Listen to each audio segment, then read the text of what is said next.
DCNR. It begins, "Thank you for your letter of March 10th. They will not make an exception for agriculture." But the letter states, and here's the quote, "There are management practices that can be implemented, such as worm seizing grass, meadows, and with the perimeter trail, it can be used to maintain the historical nature of the property as open space while providing passive public recreation." My question is, are we going to get a perimeter trail out of all this for $20.8 million? I don't know the answer to that, but that's what this letter says. There are several kinds of worm-seizing grasses. All can grow to 6 feet and are difficult to mow. Probably the most plentiful thing on that property will be weeds and ticks. Westtown has been spending a lot of money recently, $2,500,000 for a maintenance garage, and soon $6 million for bathrooms, pickleball courts, and other extravagances at Oakbourne, just to name a few. When we are all facing record inflation and a likely recession, we need to be far more careful with how we spend our tax dollars. Security at Crebilly is a priority. The Stribble Trail in Downingtown is a natural, walkable trail. The Daily Local News reported on the day the trail opened, a woman was raped while jogging on the trail. So again, I'm going to ask that everyone remain respectful. Ms. Foster, get to a question, please. Okay. What are we going to do about Chief Bernot? Chief Bernot said we're only going to have police patrol there twice a day with 6 feet grass and over 9 million square feet of land to be patrolled. How are we going to do that with twice a day? How's that going to work? Where is our security on that? No answer. Okay. Well, do you want an answer? Is there, I'm not, listen, I'm trying, if you want to address a question of someone who's up here, that's it. How is that going to work with only 2 patrols a day on Crebilly on 208 acres with 6 feet high switchgrass? Well, so that's a good question, and I don't have a pat answer for it.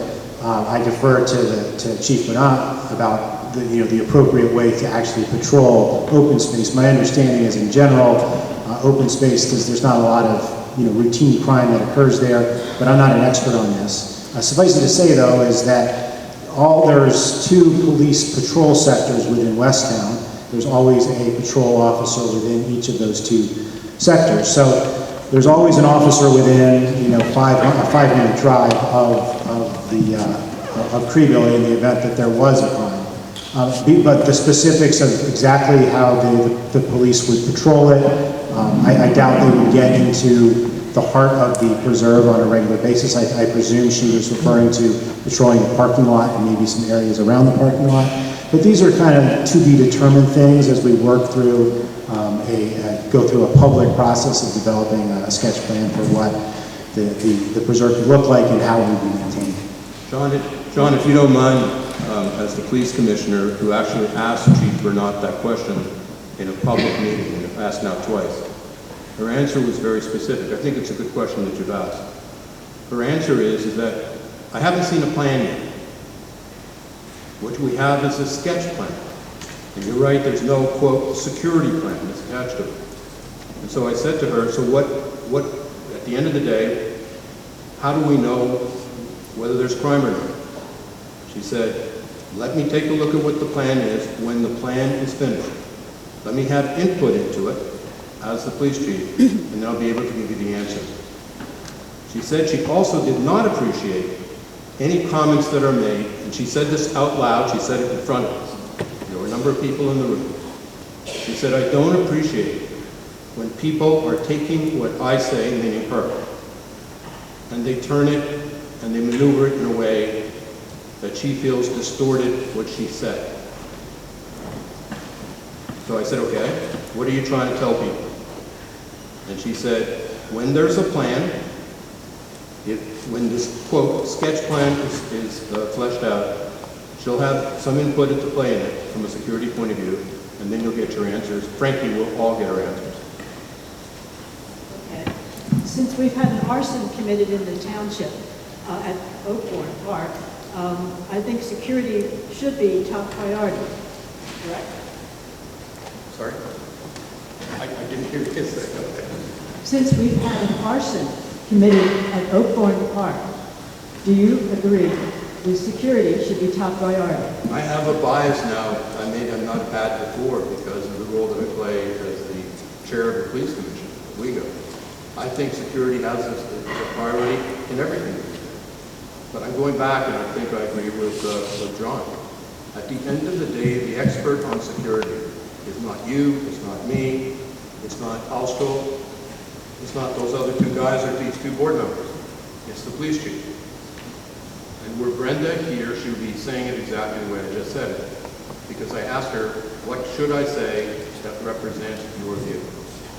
When we have a plan, when it's a flesh plan, and I think there's a fair question that should be asked of Todd, is the sketch plan you drafted, is that a one-year plan? Because if so, all the complaints about these fences is legitimate.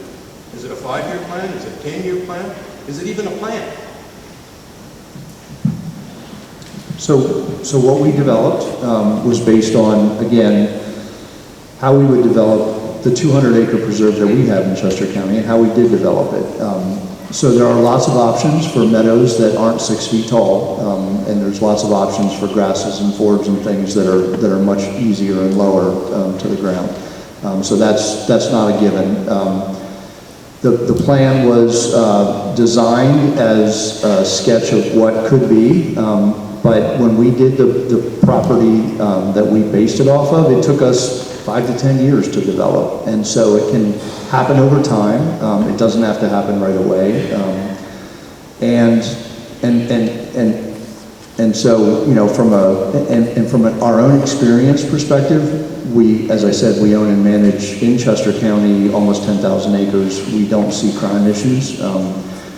We've got examples. We have a 200-acre preserve that Westtown Township owns and operates, and they've said for the last 18 years that they've had that, they've not had any issues. So there's lots of, I mean, it's not great to compare a property like Crebilly that has houses around it and things like that with a linear trail where you have lots of opportunities for bad things to happen. It's not to say that you're never going to have something happen. You've cited examples already in your other park, and so I can't sit here and say nothing's ever going to happen. But from an increased crime perspective, we don't see it. As a landowner and a nature preserve owner in Chester County, we don't see it on our own preserves, and it's just not been our experience. As far as the plan goes, that's really going to be up to the township and the citizens who decide how that property gets developed in the future. Last question. This letter from the DCNR talks about a perimeter trail. Is that something that's on the table?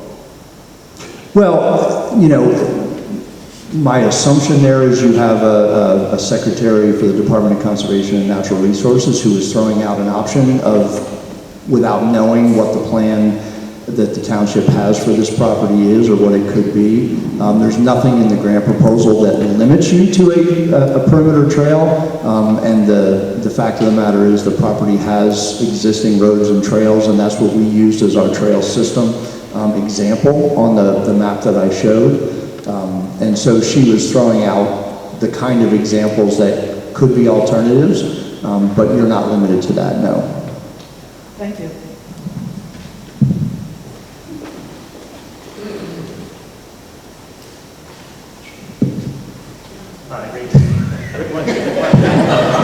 I'm good.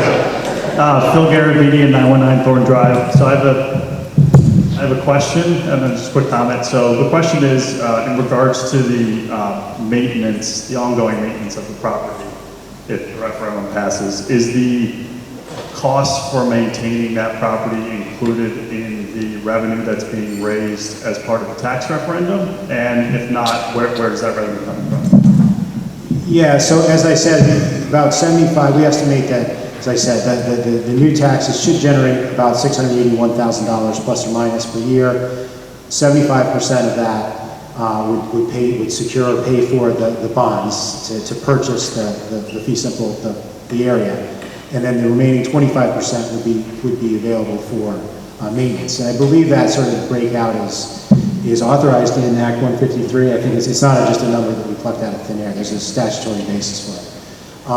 So, you know, I think that there's a larger point that's being made is that in year one, that 170,000 or whatever that 25% works out to is not enough to do everything we want to do. It's going to take a couple of years, and probably more than a couple of years, before we go from the condition that Crebilly is in now to something that resembles, you know, Sprout Preserve.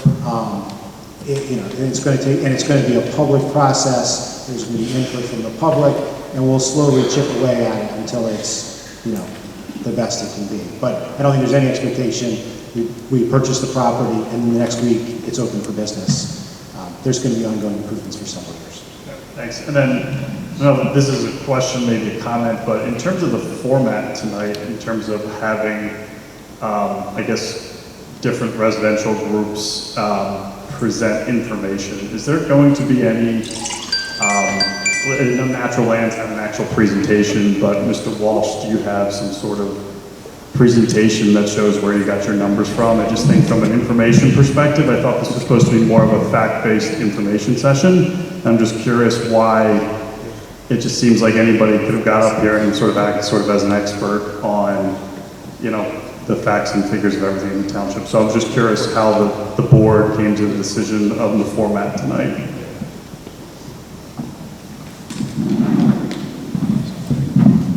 So Phil, the answer to that is the board in discussions determined that we would put out as much information as we could, both pro and con.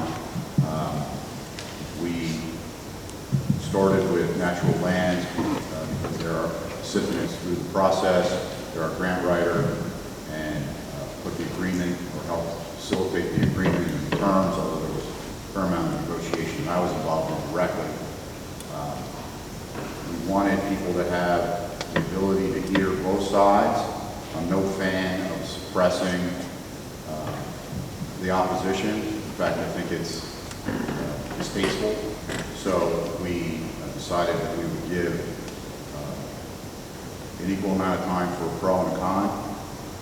We tried to pick or ask for a representative from the groups that we knew were the most prominent, I guess, for lack of a better word. Did we ask that they come with pencils sharpened and copies and something to show on the screen? We did not. We allowed them to decide what they wanted to do. Okay. Yeah, I mean, I guess in future meetings it would be nice if the individuals that are presenting gave the residents some sort of backup for how they go with numbers, because again, it can be confusing because I know the township has sort of taken an impartial view on this in terms of not taking a yes or no stance. And so I would think that you guys would be presenting facts and then to have other people stand up sort of. Well, so let me address that because I've seen some things stated publicly. And so everybody knows, it's no big surprise. This is a political campaign. And there is a prohibition, or actually it's illegal, to use public resources on a political campaign. I could probably name off the top of my head about half a dozen state reps and state senators who were indicted, tried, and then became guests of the Pennsylvania State Correctional Institution system because they decided to use public resources for political campaigns. So to be clear, this township, this board, and our appointed officials aren't going to do that. We're not even getting near that line. I saw a piece come out a couple of weeks ago that accused the board of a majority of, let me remember, a majority of the board is working against the referendum. And then that particular piece showed links of examples of other municipalities where they had put out informational pieces. And the thing that troubled me the most about that was 2 of the informational pieces were from citizens groups, political action committees. But they were put off, they were represented as being from municipalities. So I was really troubled by that. I get it, you know, you want to make your argument, you want to make your point, but misleading people is just wrong. The other piece I would say could be fairly characterized as not an advocacy piece or informational. I could see where people would say maybe it's an advocacy piece, and I can't speak for the elected officials in that municipality and why they decided to get up close to the line, in my opinion. That's their call. You know, I don't know. But so it's clear, I think the township has taken the position we're taking in trying to provide the information we're providing, because that's legally what we can do. That's legally what this board and what we can do with your tax dollars when it comes to a political campaign. And you know, it is what it is. Yeah, I think my only point around that was if you guys are doing that, then to me, that's what I thought this session was about, versus having necessarily someone randomly get up and say some facts that I have no idea if they're true or Well, I false. guess, well, not to interrupt, my suggestion would be then have a discussion with Mr. Walsh. I'm sure he'll provide whatever information you want. Okay, all right, thank If you. I could address that very briefly, I know it's going on. It's real quick. The total purchase price of Crebilly is roughly $7.5 million. This is basically third grade math with bigger numbers. If you take $7.5 million, and I used for sake of next year for a bond at 5%, maybe they get 4.5, maybe they get 4.2, maybe they get 5.5.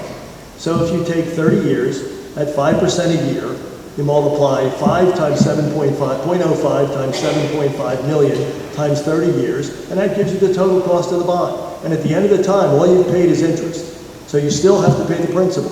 So that's why you have to take that same 7.5 million, divide that by 30, and put that much money aside each year to retire the principal of that bond at the end of it. It isn't magic. It's the same numbers that they're using, the same numbers that he's using. It's nothing different. Okay? It's Everybody got that? as it gets. Otherwise, you're not as smart as the third grader, so.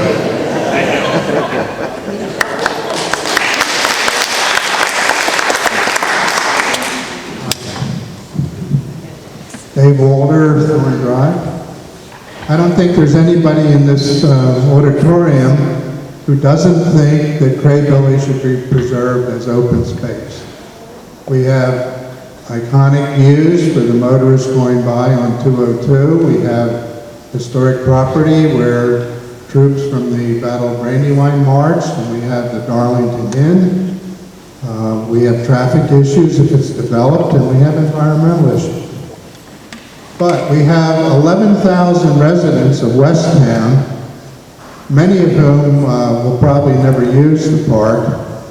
But there's also tens of thousands of residents in the nearby communities. There's 4 or 5 or 6 other municipalities that are closer to Crebilly than half the residents of Westtown. So my question is, shouldn't this be a regional park? I mean, we have Chester County is always buying open land at the far end of Chester County that benefits none of us. Why isn't Chester County buying Crebilly Farm?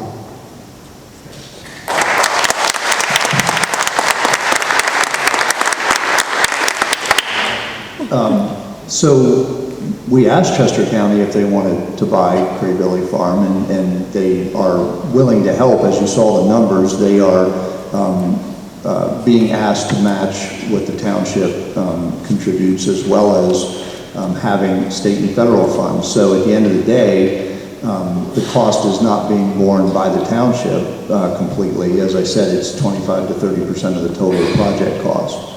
So in essence, the county, the state, and other federal funds are being used to help Westtown Township protect Crebilly Farm. So the richest county per capita in Pennsylvania, with 500,000 residents, is not willing to pay the whole cost, but the 11,000 residents of Westtown are expected to pay 25 to 30%.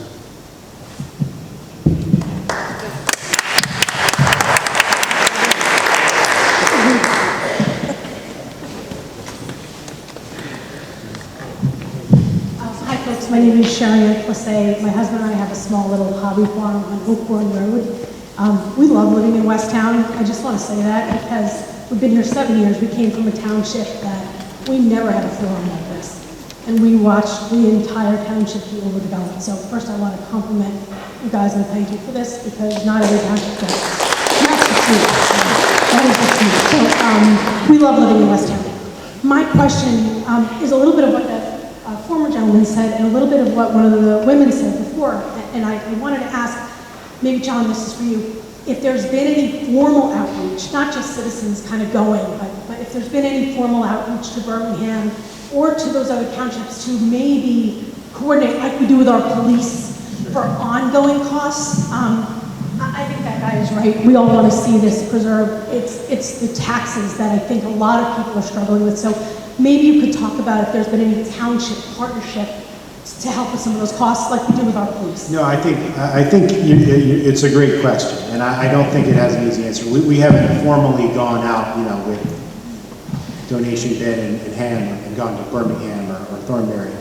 I think the issue is that legally municipalities can't donate. So we're governed legally by something called the Second Class Township Code, which is a 200-page booklet that goes everything from dictates how resolutions are passed, how meeting minutes are written. And in there it talks about what you're allowed to spend money on. And this would fall generally under donations. And there's not really, legally it's very murky. I don't think legally it would be allowed for Birmingham to give us money to maintain Crebilly farms. Now, that's not to say that it's not worth a conversation or more discussions with the lawyers or things like that. But in a little bit that we've sort of discussed, I just don't know that it would be allowed. But your larger point is valid, and absolutely.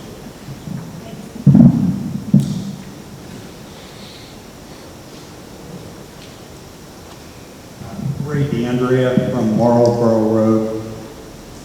I was standing there for about 10 minutes when Todd responded to Eva's question about crime. And I'd like Todd just to repeat, because it slipped through the cracks as far as I was concerned. The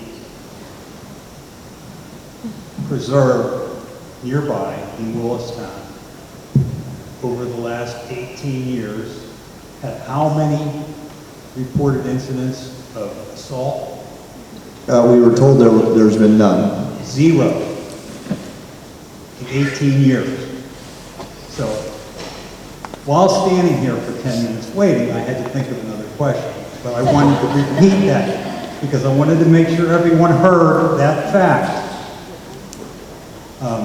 My second question, which I kind of created while waiting, was about reassessment.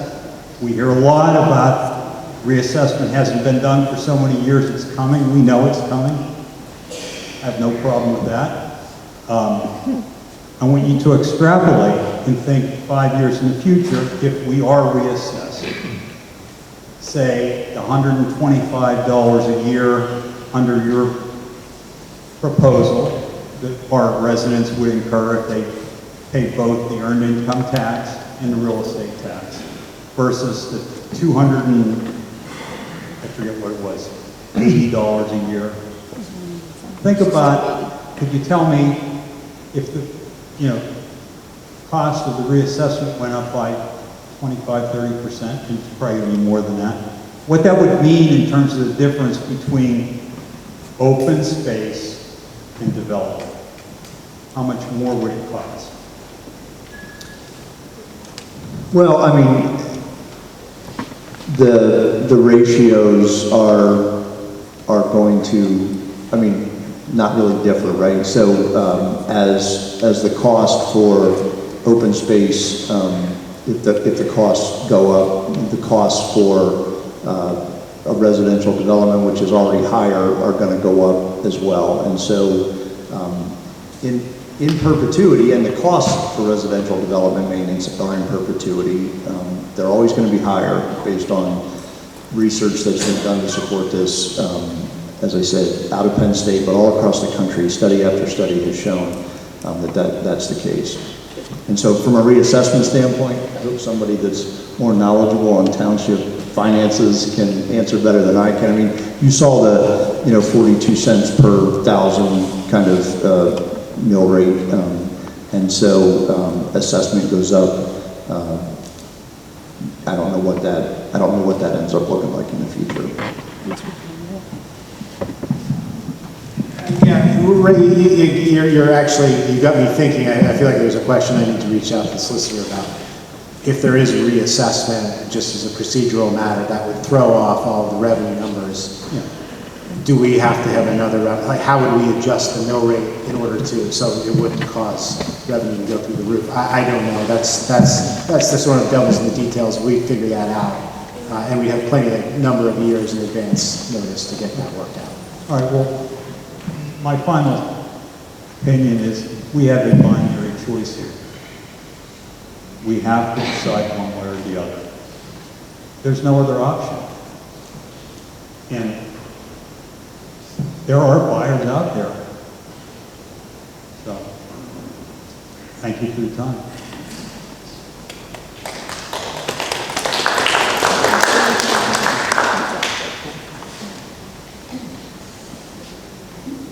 Good evening, Rob Pingar, 25-year resident of Westtown Township. I live in Plumley Farms, right across the street on the other side of Charlotte Road. For those of you who are from outside the area, that's a 104-lot, single-family development. I just have a few questions. I'm not sure exactly who to address this to, but I guess we'll figure it out as we go along. The issue of property values. Did I hear, Todd, you say that the preservation of open space will increase property values? Typically, yes. If you own property that's near or adjacent to open space, that's typically what happens. Yeah, that just doesn't sound, I'm somewhat incredulous about that particular analysis, and I don't think anyone up there is a real estate expert. So I live at Plumley Farms. Right next door to the school property here is Ruston Residential. And when that was developed a few years ago, they put in some really nice houses, beautiful, very expensive. And what I know is that that's increased the value of all the properties over here at Plumley Farms. For example, there are two for sale, I think they're under agreement to sale right now, for north of $850,000. Just a few years ago, they were maybe $600,000. And I think that's certainly the fact that Ruston walked next door contributed to the increase in the value of our properties over there at Plumley Farms. So, can either of you reconcile that? Well, as you said when you started, none of us up here are real estate experts, and so I'm not gonna try to tease apart what's going on in the real estate market, other than to say I haven't been able to afford a home yet in the area. So, you know, there are so many different factors that are gonna ultimately go into the value of any particular home or homes in any particular neighborhood that it would be difficult to say. But again, and I can, if you find me later or contact me later, I can kind of point you at some of the different studies that have been done that show how open space and parkland and things like that have impacted home values in places where they've done research on them. Okay, thank you. Next question.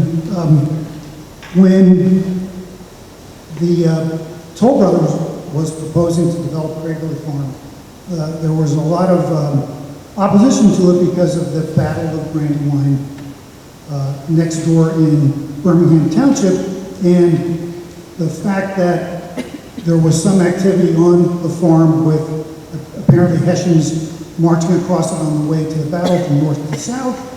There may have been a skirmish there with the Patriots, but I guess that's not, that perhaps wasn't actually determined. But that movement occurred nearby South New Street, for argument's sake, the western side of this property that's the subject of this discussion tonight. And I guess this is for Ryan. Isn't it true that the only piece of this ground that would be developed, in other words, not preserved in open space owned by the township, is where that Brandywine battlefield swath is shown on maps from Chester County? Yeah, that appears to be correct. Thank you. Do you mind if I add to that, sir? Sure. So you said it wouldn't be protected, and in fact, that 100 acres will be protected with conservation easements, so that the 3 existing homes and 1 home on the 4th lot that's currently undeveloped is all that could ever be there. So it is protected from a land protection standpoint. It would continue to look like it looks today, and continue to be in private ownership. So it's not protected as a public recreation area or natural area, but it is protected from further subdivision and development with conservation easements. Well, how many houses are on the property now on that western side? Residences? There's 4 lots, and 3 of the 4 lots have a house on them. And so 3 of the 4 have the homes that are allowed. I mean, they could be bulldozed and replaced, but they can only ever have 1 residence. Okay, so right now there's 3 houses. Each of those 3 would be on an individual lot. Apparently, like maybe 2 of them are right now. Let's just say three existing houses on 3 lots. And then there'd be a 4th lot where there'd be a 4th house. There could be, or that could be purchased by one of the neighboring lots and kept as open farm space. Okay, but it would be an individual building lot, assuming it passed all requirements for septic and water and all that. It could be developed. So there'd be with one home. For one more, but can we agree there'd be additional development in that Brandywine swath if someone built a house on that 4th lot? We can agree that there would be an additional 1 home development, yes. Okay, thank you. All right, next. Perhaps you said this, this is to Todd, and thank you, it was an excellent presentation. Perhaps you said this already, that the conservation easements will be on those 4 lots, and whether there's 3 houses there or 4 houses in the future, each of those 4 lots would have a conservation easement. Correct. And again, even though you're not a real estate person, but you have a certain expertise, do conservation easements increase the value of those lots? So conservation easements essentially restrict certain things from happening. In this case, further subdivision and development of many homes. And so if you have 100 acres and your zoning allows for a house per acre, you could theoretically have 100 homes, conservation easement would restrict that. And so in the case of those 4 lots, conservation easement is removing some of the value of those lots, as they could be sold for development. Now they can't be. They can be sold as a single-family farmette or home lot. Okay, so let's just, for discussion's sake, you have a 15-acre lot, and it does not have a conservation easement on it, and it has a certain value. Now you add a conservation easement to it. Does it increase the value, decrease it, or keep it the same? That particular lot's value in terms of resale would go down because you've removed the value of it being sold as a developable lot. Is that an attractive attribute to a lot, on a lot for a potential buyer that has a conservation easement? We tend to find a lot of interest in 25 to 35 acre farmettes in Chester County, yes. And correct me if I'm, yes, sir. Yeah, just going to your point, does it change the value of the property? It's what, 108 acres?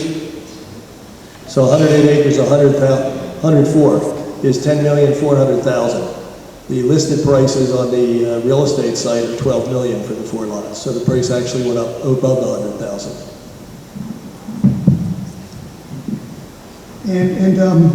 My next question is relative to the monies from the township taxpayers, which is the basis of this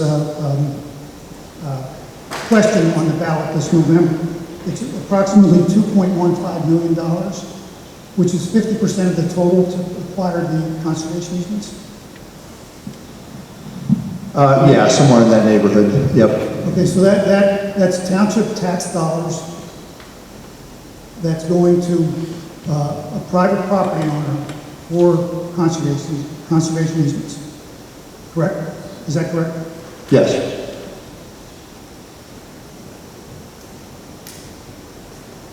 Now, my last question, or last topic, question, has to do with future potential development.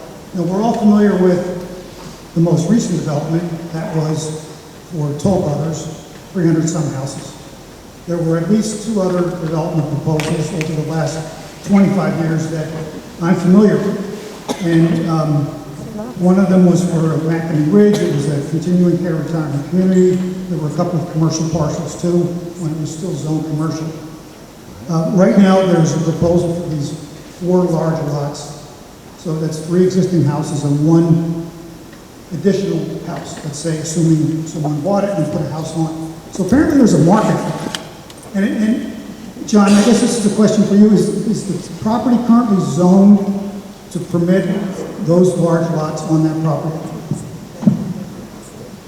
Yeah, so the property zone is an AC district, so it can either be developed as AC as the flex zone or R1. So what's your question specifically, Robert? So it's an R1 zoning district with the AC overlay. Yeah. And so is it current, with that zoning, they're permitted to yes, absolutely. The R1 would be basically 1 house per acre, so obviously way over that. Okay, so there's this notion that if this binary choice between the open space, 200 plus acres the township would own, and the remainder of 102 acres, the new number, thank you for that update on the website on the FAQs, to be divided into four large lots. Or some other development. Maybe a Toll Brothers type development or something else. And apparently there's interest from other developers out there to develop. But isn't it true that this property owner could subdivide it into those large lots, the entirety of it? And some of those lots could be as big as 100 acres or 50 acres or 25 acres. Couldn't he do that right now? Isn't that an option for the development of this tract?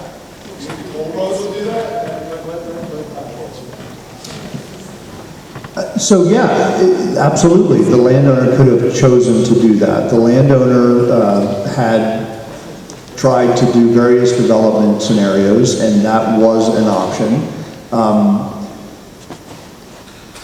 They approached us about conservation options, and based on the comprehensive plan and the interest from the supervisors, we said, let's try to protect it more so than that, and that's the route we took. But again, that's really the question that's coming to the residents of this township on November 8th. If you favor having it subdivided and developed that way, and you vote no for this, then maybe that happens maybe